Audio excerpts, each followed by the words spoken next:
Assalamualaikum warahmatullahi wabarakatuh. Perkenalkan, nama saya Eva Diana Lutfitul Amalia dengan NIM 214110402114. Di sini saya akan menyampaikan materi tentang prinsip-prinsip program pembelajaran individu dan fungsi program pembelajaran individu. Yang pertama, saya akan bahas tentang prinsip-prinsip program pembelajaran individu. Ada beberapa prinsip-prinsip yang harus diperhatikan dalam pelaksanaan program pembelajaran individu. Yang pertama, ada program belajar individu memiliki tujuan untuk menyelaraskan antara kebutuhan dari para peserta didik. Kebutuhan tersebut bisa berupa tugas ataupun perkembangan belajar dari peserta didik yang dapat mengembangkan potensi para peserta didik secara optimal. Yang kedua itu, program belajar individu berpusat kepada peserta didik. Setiap komponen dari program belajar individu berpusat kepada kemajuan serta kebutuhan para peserta didik, yang dimana kurikulum dijadikan sebagai acuan. Yang ketiga, program belajar individu bukan hanya terbatas pada tujuan pembelajaran saja, tetapi juga dalam hal kurikulum pendidikan. Tujuan dari program belajar individu juga bisa didasarkan kepada penanganan dari hasil asesmen. Contohnya yang terkait dengan keterampilan hidup sehari-hari ataupun perilaku adaptif. Yang keempat, program belajar individu bukan menentukan peserta didik, tetapi peserta didik merupakan subjek yang menentukan dasar dari pembuatan program pembelajaran individu.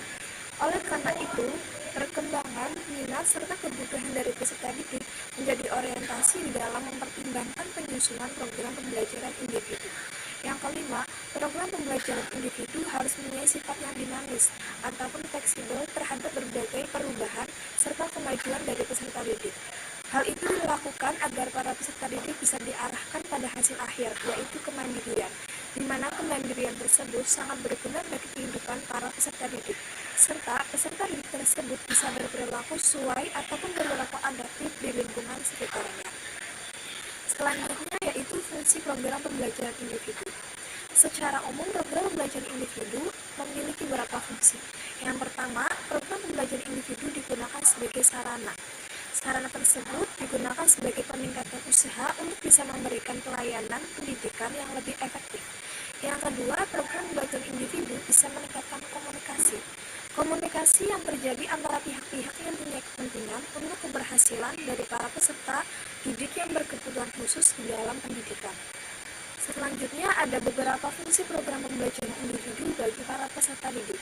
Yang pertama, program pembelajaran individu bisa menjamin para peserta didik yang berkebutuhan khusus untuk bisa memiliki program yang bisa disesuaikan dengan kebutuhan para peserta didik. Hal itu dilakukan untuk bisa menemukan karakteristik dari para peserta didik yang berkebutuhan khusus dengan kurikulum serta tujuan pembelajaran yang akan dilakukan. Yang kedua, para peserta didik yang berkebutuhan khusus bisa mendapatkan layanan pendidikan yang sesuai dengan karakteristik kebutuhan para peserta didik yang berkebutuhan khusus tersebut.